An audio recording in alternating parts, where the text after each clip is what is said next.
C'est un terrible et effroyable drame humain que nous allons évoquer ici aujourd'hui. Un drame qui a coûté la vie à plusieurs jeunes gens, aux États-Unis, dans des conditions pour le moins troublantes et très mystérieuses. Ils sont 5 à être partis pour assister à une rencontre de basket-ball entre deux équipes californiennes. Rien que de très banal jusque-là. Ce n'est pas loin, ils sont plutôt raisonnables. Mais aucun d'entre eux ne reviendra de ce voyage. Longtemps encore, le mystère restera entier. Alors, au vu des témoignages et des récits dont nous disposons à ce jour, en nous appuyant aussi largement sur les extraits de presse ayant, en leur temps, traité de cette mystérieuse affaire, essayons de comprendre la funeste chronologie des faits tels qu'ils se sont produits.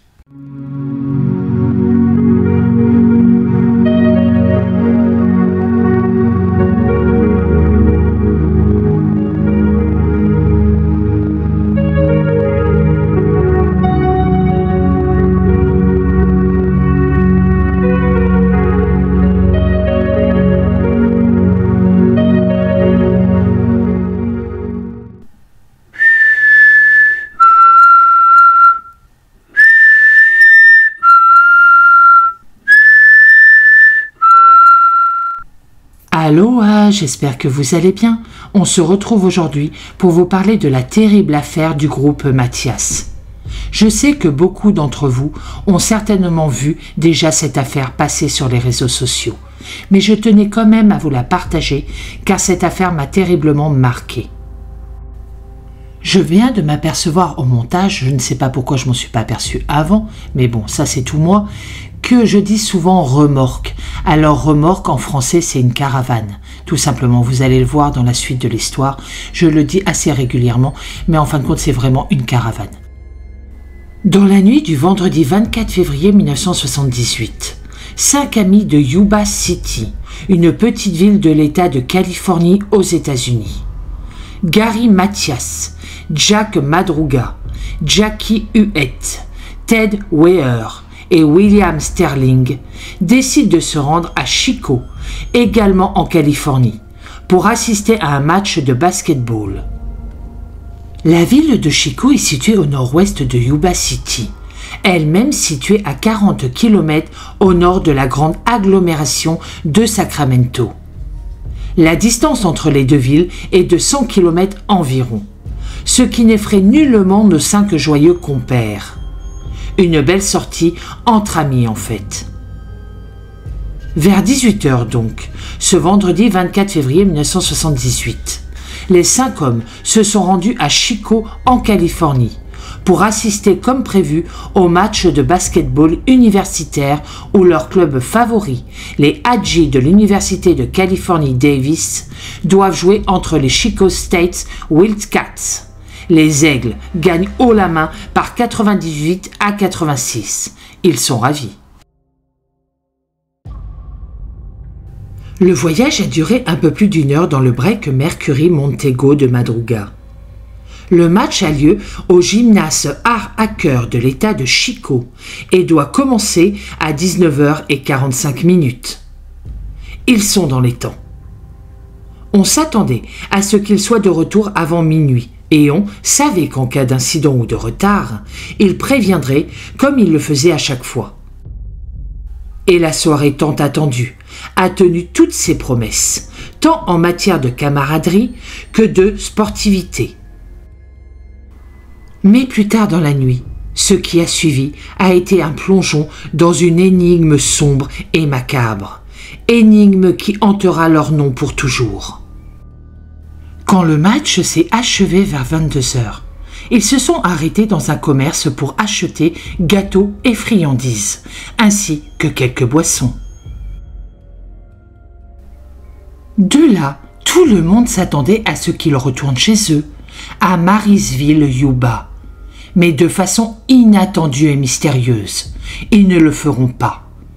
Car, une fois quitté la ville, au croisement autoroutier d'Auroville, Madruga, qui conduit, s'engage sur l'autoroute Auroville-Kensi et entre dans la forêt nationale de Pluma pour des raisons totalement inconnues.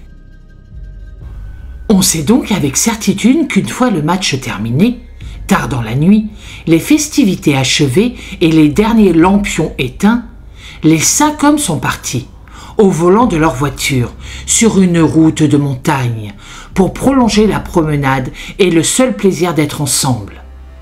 On est là, ne l'oublions pas, sur les premiers contreforts de la Sierra Nevada, cette abrupte chaîne de montagnes qui barre l'ouest américain du nord au sud, sur de très longues distances.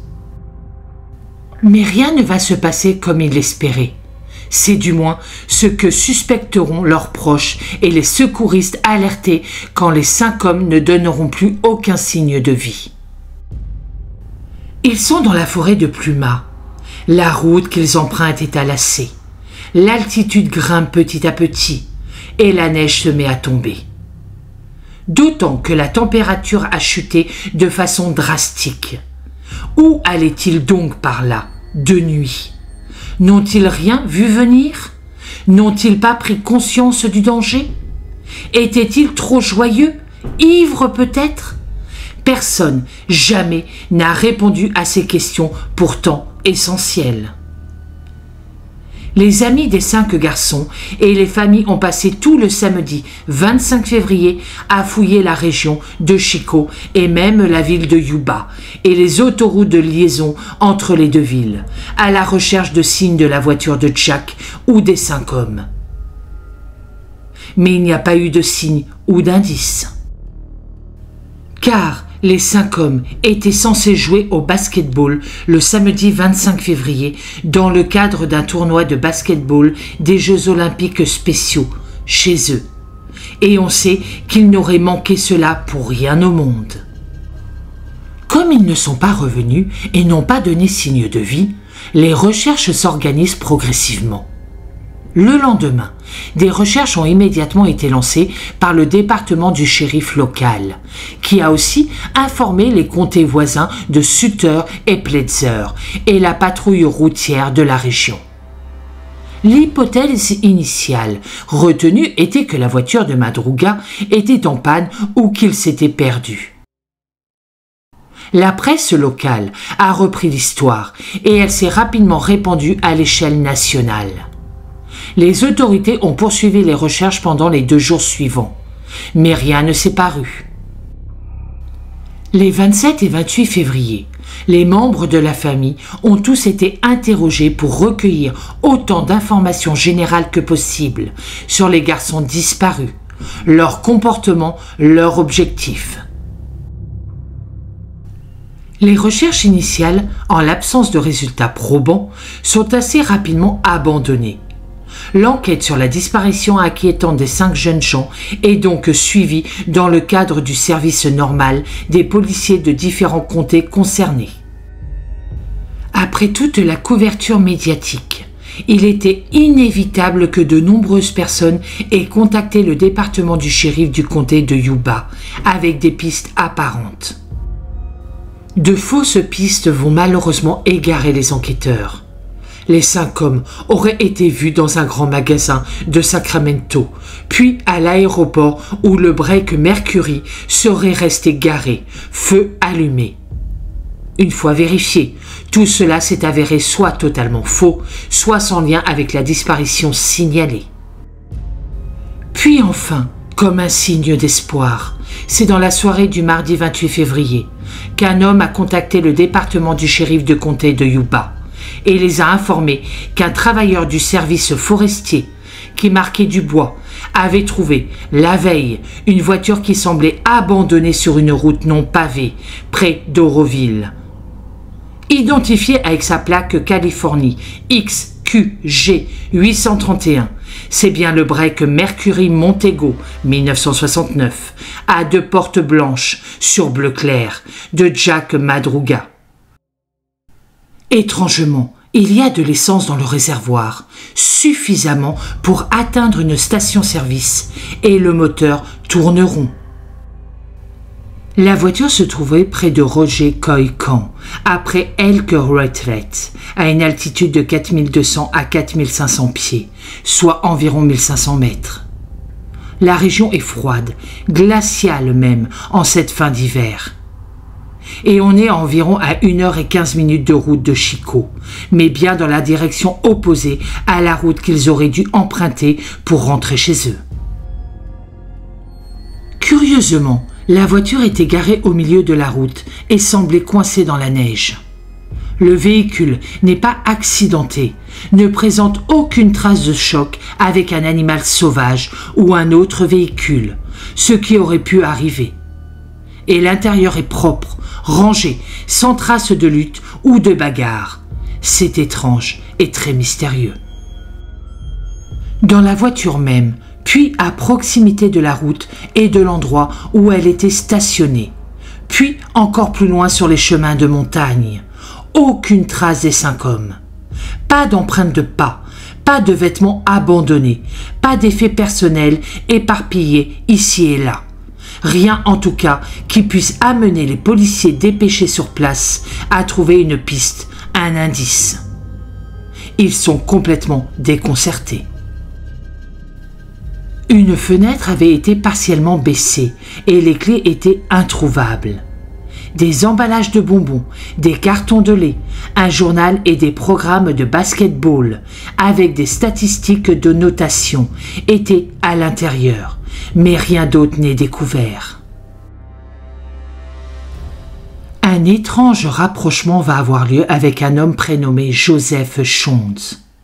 Ce dernier a contacté la police après avoir entendu parler de la disparition pour dire spontanément qu'il avait vu les 5 hommes entre 23h le soir du match et midi le lendemain. Des questions subsistent toujours quant à la fiabilité de son témoignage et des preuves qu'il avance. Affabulateur, menteur, il avait aussi un casier judiciaire chargé. L'homme dit qu'il circulait sur une route gravillonnée de la région, avec sa voiture, une Volkswagen New Beetles, pas du tout adaptée à cela. C'est étrange, mais bon, ce n'est pas non plus interdit. Et ce qui devait arriver, arriva. La voiture se retrouve coincée dans une congère de neige. La grande question était que faisait Chong, cardiaque et fragile, seul sur cette route isolée et non pavée au milieu de la nuit. On est à 25 km à peu près de l'endroit où la voiture des 5 garçons a été découverte. L'homme donnera, au final, 2 versions très différentes de sa rencontre fortuite avec les 5 hommes. C'est, pour le moins, déstabilisant. Dans une première version, il les aurait croisés vers 23h30, en compagnie d'un autre véhicule, une camionnette.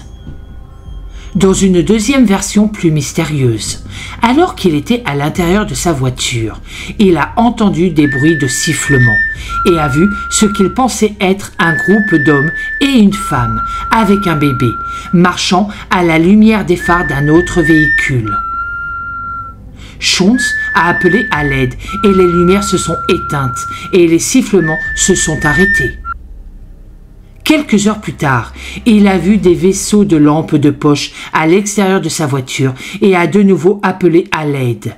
Mais immédiatement, les lumières se sont éteintes.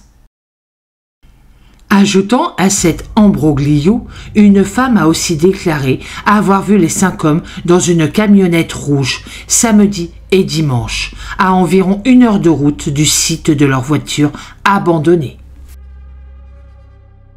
Ce n'est que tard dans la saison estivale qui démarre doucement, le dimanche 4 juin 1978, que l'affaire des 5 disparus va connaître un rebondissement d'importance.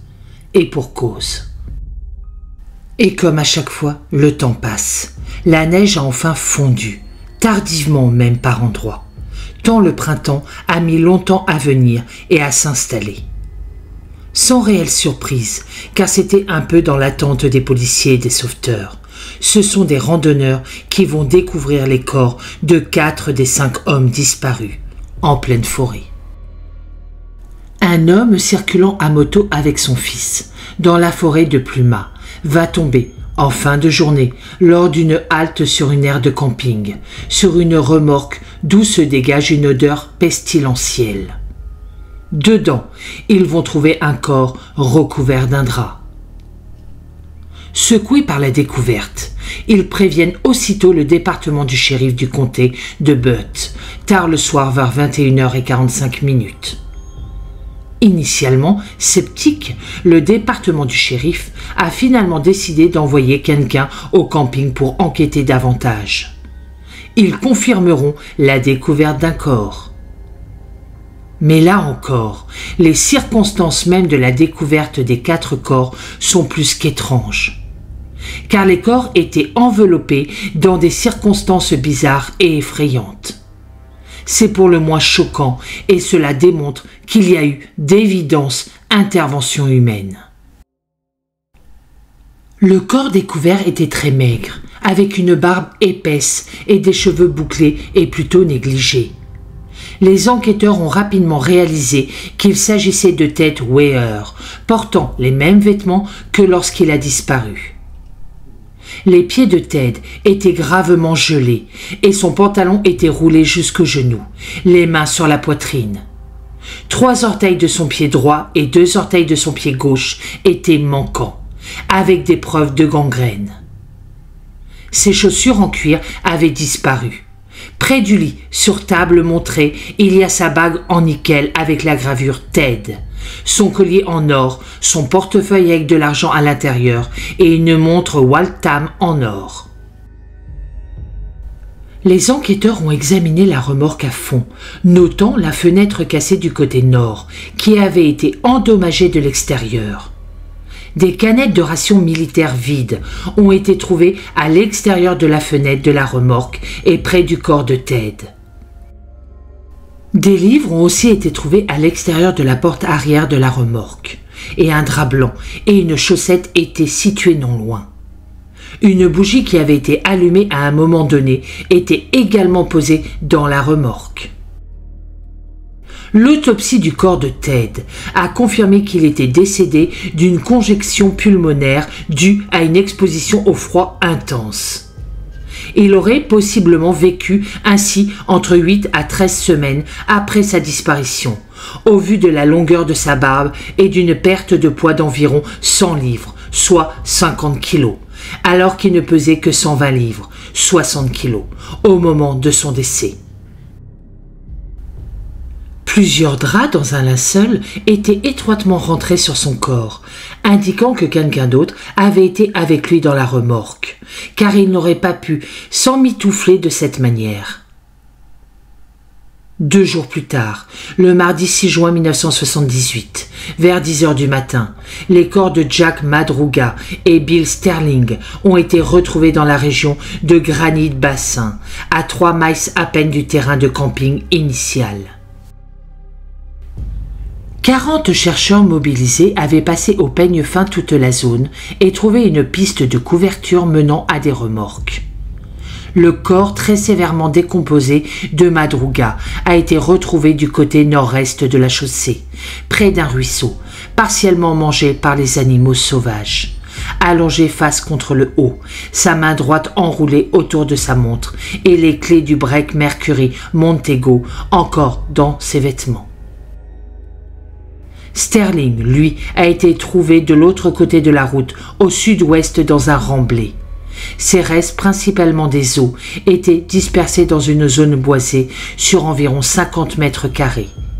Son portefeuille a été retrouvé avec une pièce d'identité sur les lieux.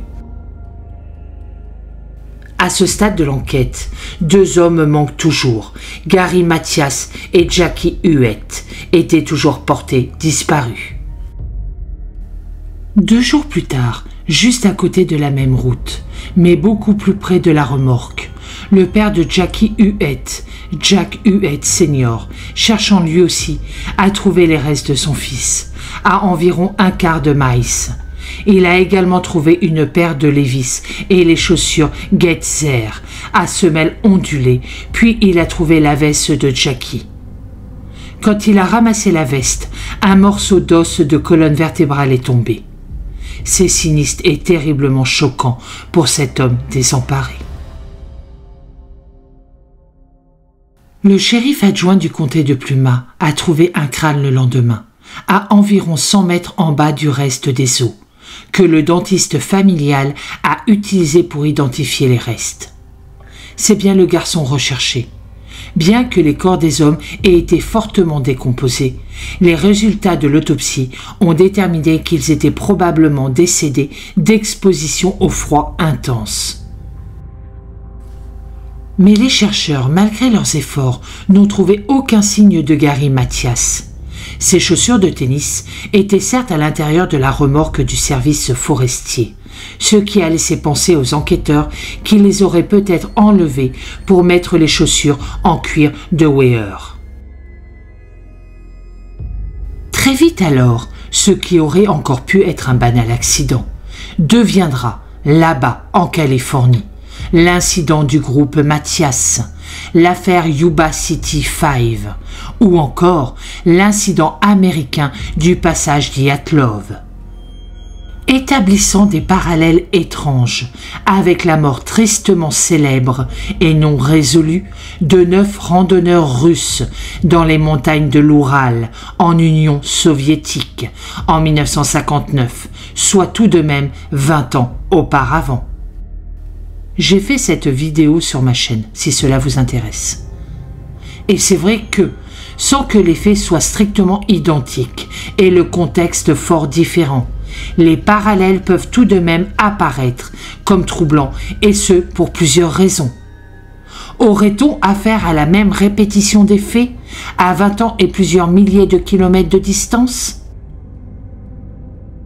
Mais les questions essentielles, clés de toute l'énigme si réponse il y a, restent toujours posées. Qu'est-ce qui a bien pu conduire les garçons de Yuba City dans l'emprise glacée de la forêt nationale de Plymouth, où ils n'avaient strictement rien à faire ce soir-là? Ont-ils croisé, par hasard ou par provocation, le chemin d'un étranger particulièrement hostile à Chico, pendant ou après le match?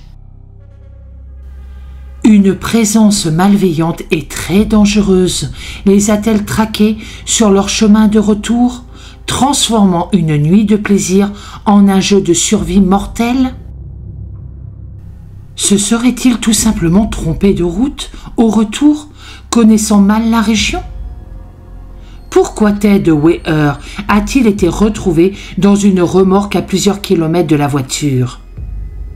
Le groupe, une fois égaré, s'est-il séparé en 2 ou 3 pour essayer de trouver de l'aide?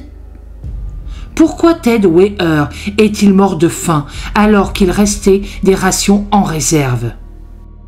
Le groupe aurait-il été enlevé et retenu contre son gré? L'auteur ou les auteurs les empêchant d'accéder à la nourriture? Tout cela reste très étrange.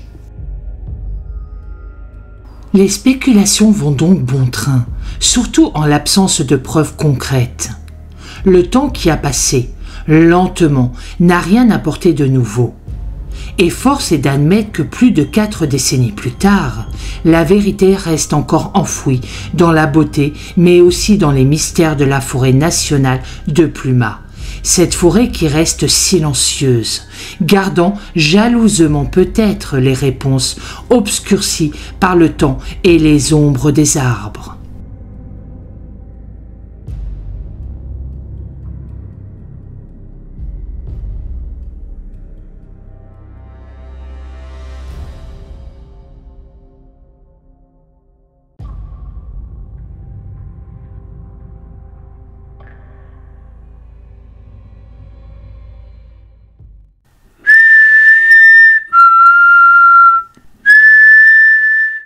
Robert Sutherland était aveugle d'un œil et avait du mal à trouver un emploi, le forçant ainsi à essayer de cacher à tous sa cécité partielle, un lourd handicap pour lui. Après s'être inscrit dans une école de commerce de l'État américain de l'Oregon, puis avoir suivi un programme complet de 9 mois d'études à l'Université de San Francisco en Californie, il s'est engagé dans une formation en réadaptation. Cela lui allait bien. Nous sommes dans les années 1970. Répondant à une offre d'emploi des comtés de Yuba et de Sutter, Robert Sutherland s'y rend. Cela répond à un projet social noble. Faire travailler les adultes, rémunérer correctement, plutôt que de leur attribuer simplement des aides sociales. Et c'est ainsi qu'après avoir bénéficié de subventions du gouvernement fédéral, de l'État de Californie, et quelques dons pécuniaires privés, Robert Sutherland crée en 1970 la société Gateway Project. Le but principal est de former des personnes handicapées et souffrant de problèmes de santé mentale à l'emploi. Mais, étrangement, et pour des raisons aujourd'hui encore passées sous silence, il quittera le programme moins de 2 ans plus tard, au mois d'avril 1972.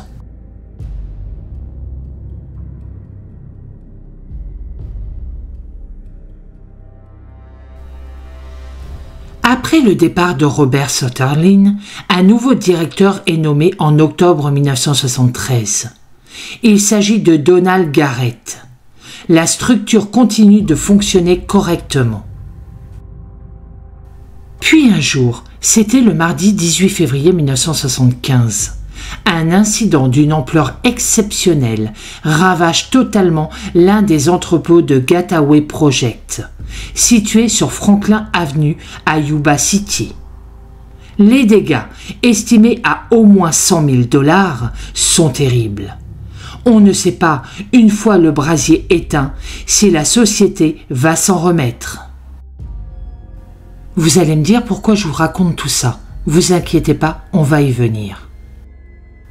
Un peu plus tard, un cocktail Molotov incendiaire a été jeté sur un autre bâtiment de Gateway Project, situé celui-ci sur l'avenue Galusa à Yuba City. Enfin, une alerte à la bombe visant une 3e succursale, menace prise très au sérieux par les autorités policières, finira de jeter le trouble sur la société historiquement fondée par Robert Sutherland. Mais on n'a pas fini d'entendre parler de Gateway Project. Voici pourquoi. Le dimanche 6 avril 1975, vers 20h30, Donald Garrett, alors âgé de 43 ans, directeur de Gateway Project, a été retrouvé mort dans les appartements incendiés de Sugar House à Yuba City. Cela vient s'ajouter à la liste déjà longue des diverses atteintes visant la société Gateway Project. La mort très étrange de cet homme sans histoire démontre bien à ceux qui en doutaient encore que quelqu'un en voulait à la société. D'autant que les méfaits vont se poursuivre, encore et toujours, jusqu'au milieu de l'été 1975, période où ils cesseront brutalement. 7 employés verront leur véhicule automobile dégradé et saccagé. Comme pour les autres faits, des plaintes avaient bien été enregistrées, des enquêtes avaient bien été menées, mais rien n'en sortira. Finalement, la société Gateway Project fermera définitivement ses portes dans les années 1990, faute sans doute d'avoir été adroitement redressée. Quant au meurtre de Donald Garrett, puisque c'en était bien un, il ne sera jamais résolu. Et voilà que réapparaissent tout à coup dans l'histoire, déjà sordide à elle toute seule, nos 5 disparus de la route de Chico. Les dénommés Ted Weir, Jack Madruga et Jackie Huet ont rejoint la société Gateway Project en 1974 et en 1975. Gary Mathias, lui, a commencé à y travailler en 1976 et la date d'arrivée dans l'entreprise de Bill Sterling, le dernier des 5, n'a pas été retrouvée. Mais elle coïncide de toute façon avec les autres.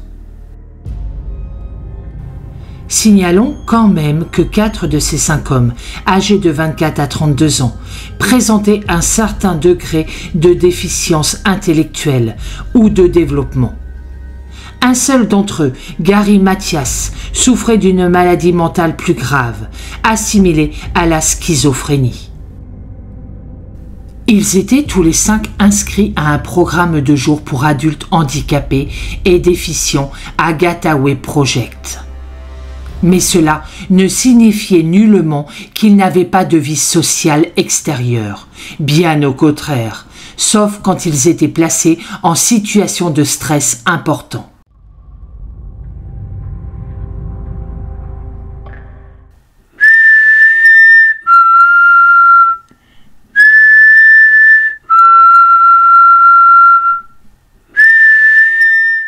Gary Dale Mathias, âgé de 25 ans, avait les problèmes de santé mentale les plus graves, souffrant de schizophrénie, comme nous l'avons déjà dit. Astreint à un régime médicamenteux sévère, il a une vie sociale correcte. Mais on sait aussi qu'il oublie parfois ce traitement. Victime d'accidents stupides durant sa jeunesse, accidents dus à sa nervosité, c'était un grand fan de musique rock. Après avoir obtenu son diplôme d'études secondaires en 1971, il s'enrôla dans l'armée et travaillera comme commis logistique à l'approvisionnement en Allemagne. Malheureusement, pendant toute cette période, il était soupçonné de consommation illicite de stupéfiants et a été diagnostiqué comme schizophrène. Il est alors renvoyé de l'armée en novembre 1973. Inévitablement, il tombera dans une sorte de psychose et sera envoyé à l'hôpital des anciens combattants de Letterman à San Francisco, en Californie. Il continuera à souffrir de schizophrénie, de graves hallucinations, de délires, de psychose et de pensées désorganisées. Pendant toutes ces années, les dossiers des autorités de police ont montré qu'il était violent à l'occasion, accusé d'agression à 2 reprises, et même d'une tentative d'agression sexuelle le 3 février 1973. D'autres faits violents émailleront sa vie très chaotique tout au long des années suivantes.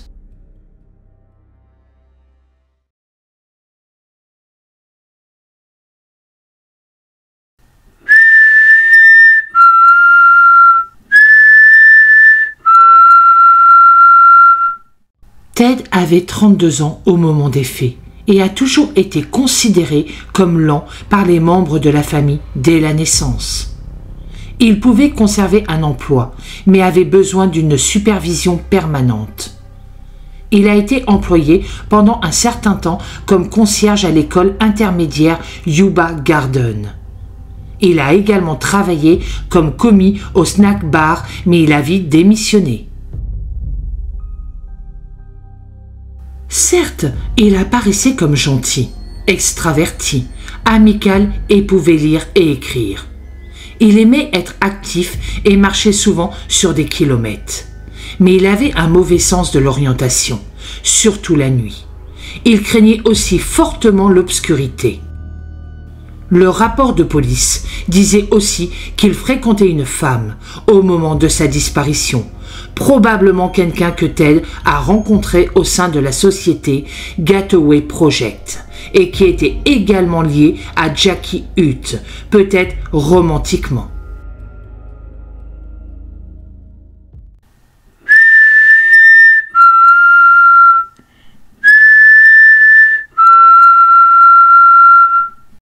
Jackie Charles Hutt, 24 ans, au moment du drame, avait un léger affaissement à la tête, handicap qu'il traîne depuis sa naissance.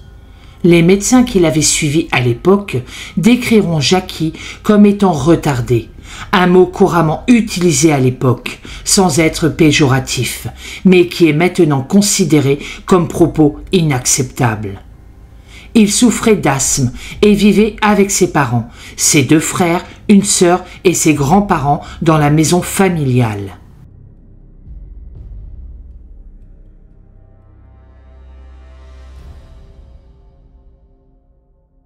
Bien que les rapports aient toujours déclaré que Jackie était le plus handicapé du groupe de 5 hommes, les membres de sa famille contestent cela, déclarant qu'il était capable de bien fonctionner en autonomie.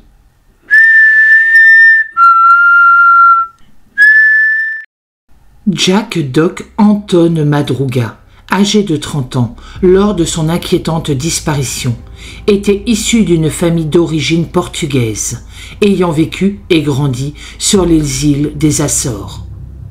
Il était surnommé Doc par toute sa famille alors qu'il faisait le tour de la maison familiale en criant « Tue-tête, quoi de neuf, Doc ?» réplique venue des dessins animés de Bugs Bunny. Il aimait le basketball et le baseball, ainsi que la musique, et pratiquait aussi la natation en tant qu'amateur. On disait aussi de lui qu'il était un solitaire timide, introverti, certes non handicapé mental, mais qu'il était un peu lent, tout en étant intelligent. Il était diplômé d'études secondaires, puis a intégré pendant 2 ans les forces armées américaines, période où il a été stationné en Allemagne, sur une grande base US. Il vivait avec sa mère et était sans doute en mesure d'évaluer les situations et porter un jugement approprié. Il était le seul à posséder une voiture et était le seul autorisé à la conduire. Son meilleur ami était Bill Sterling.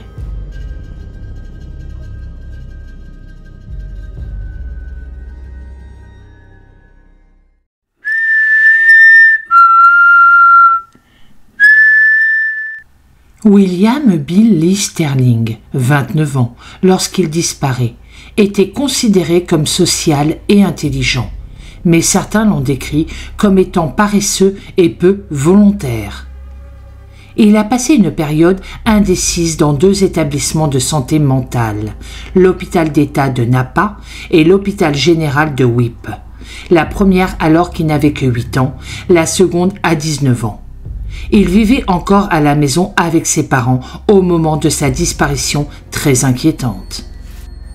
Il souffrait également d'hyperactivité chronique et pouvait même être considéré comme un danger pour autrui. Pendant son séjour à l'hôpital d'État de Napa, il a été rapporté qu'il avait eu une confrontation violente avec un autre patient qui aurait pu entraîner la mort si un gardien n'était pas intervenu. Il a obtenu son diplôme d'études secondaires et a occupé un emploi, y compris chez Sunwheat Grover, où il a travaillé avec Jack. Le meilleur ami de Bill était Jack Madruga. C'était un bon marcheur, il pouvait faire des kilomètres sans s'arrêter, ni faire de longues pauses. Il aimait aussi le bowling et le mini-golf et était membre d'un club de bowling local. Bill était également adepte de religion et dans plusieurs églises de la région. Il lui arrivait de lire des citations bibliques, notamment aux patients des hôpitaux psychiatriques.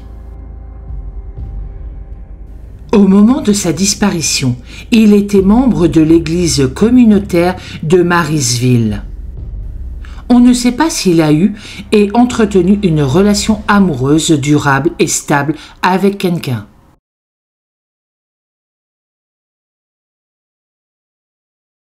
La question se pose aussi de savoir quelle est la profondeur des liens des 5 hommes avec leur vie antérieure dans les Gateway Project. Car, à ce moment-là, le lien n'est pas si évident que cela. Notons aussi que, peu de temps auparavant, d'autres disparitions inquiétantes avaient déjà eu lieu dans la même région de Yuba. Ainsi, le lundi 12 novembre 1973, Valérie Janice Lane, 12 ans, et Doris Karen Derry Berry, 13 ans, qui fréquentaient l'école intermédiaire de Yuba Garden, ont mystérieusement disparu.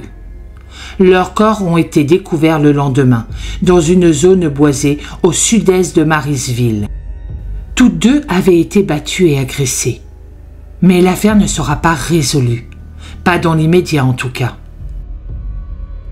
33 ans plus tard, le mardi 13 septembre 2016, les cousins Larry Don Patterson, 66 ans, et William Lloyd Harbour ont été arrêtés dans le comté de Yuba, là où habitaient aussi les 5 garçons disparus en 1978, confondus par leur ADN, du liquide biologique en fait, retrouvé sur le corps de Derry Berry. Les hommes vivaient tous les deux près des victimes à Olivehurst, cette ville bien connue de nos 5 garçons aussi. Patterson et Harbour ont plaidé coupables des 2 chefs d'accusation de meurtre au 2e degré. Ils ont été condamnés à perpétuité. On a ensuite cherché quelle pouvait être leur implication dans la disparition inquiétante des 5 garçons. Mais aucune trace d'eux n'a été trouvée dans ces années-là. La piste va donc s'arrêter là. Une autre piste va s'avérer intéressante. C'est celle du tristement célèbre tueur en série Juan 5 Corona, reconnu coupable d'avoir tué 25 travailleurs migrants et de les avoir enterrés dans des fermes, près de chez lui, dans la vallée de Sacramento, en Californie. C'était dans les années 1970-1971. On n'est pas très loin de la ville de Chico, où avaient disparu en 1978 les 5 garçons.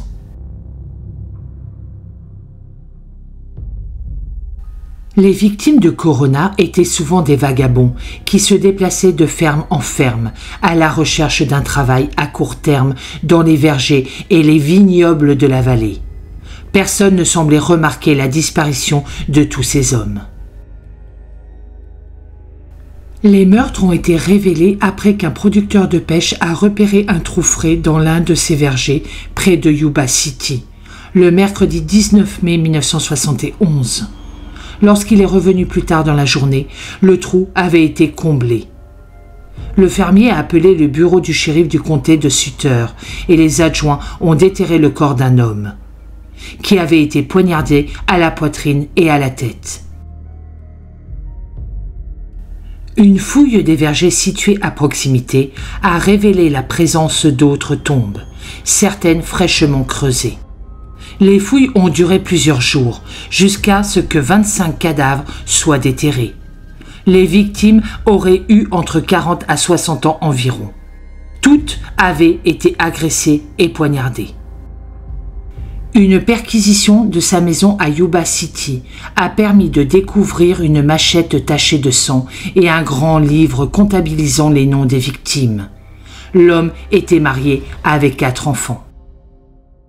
Corona a maintenu son innocence pendant des années, mais ensuite, lors d'une audience de libération conditionnelle, le 5 décembre 2011, il a admis ses crimes. Des procès, 2 en l'occurrence, auront lieu, avec les particularités et les spécificités du droit américain, totalement étrangères au droit français. Il sera finalement acquitté par une cour d'appel pour irrégularité de procédure. On croit rêver.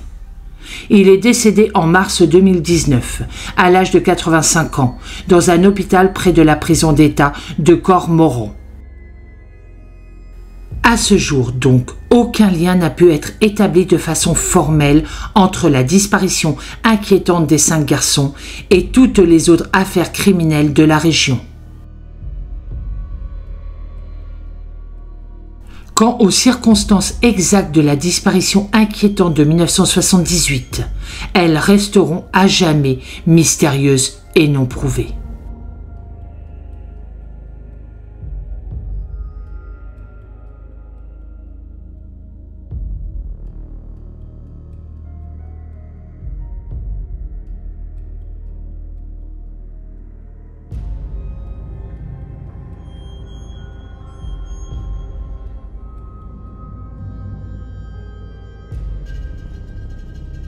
Une chose de plus, pourtant cette affaire est déjà assez complexe, me perturbe. Pourquoi Mathias n'a jamais été retrouvé? Tous ses amis ont été retrouvés dans cette forêt, mais lui, jamais. Même pas quelque chose qui lui appartenait. Pourquoi? Donc ça me perturbe grandement quand même. Donc j'espère que cette affaire vous aura quand même intéressé, malgré que je pense qu'il y a beaucoup de personnes qui la connaissaient déjà. Bon, ben c'est tout, hein, je tenais à la faire sur ma chaîne quand même. Donc pour ma part, je vous souhaite une très bonne soirée, je vous dis à bientôt dans une prochaine vidéo et surtout prenez soin de vous.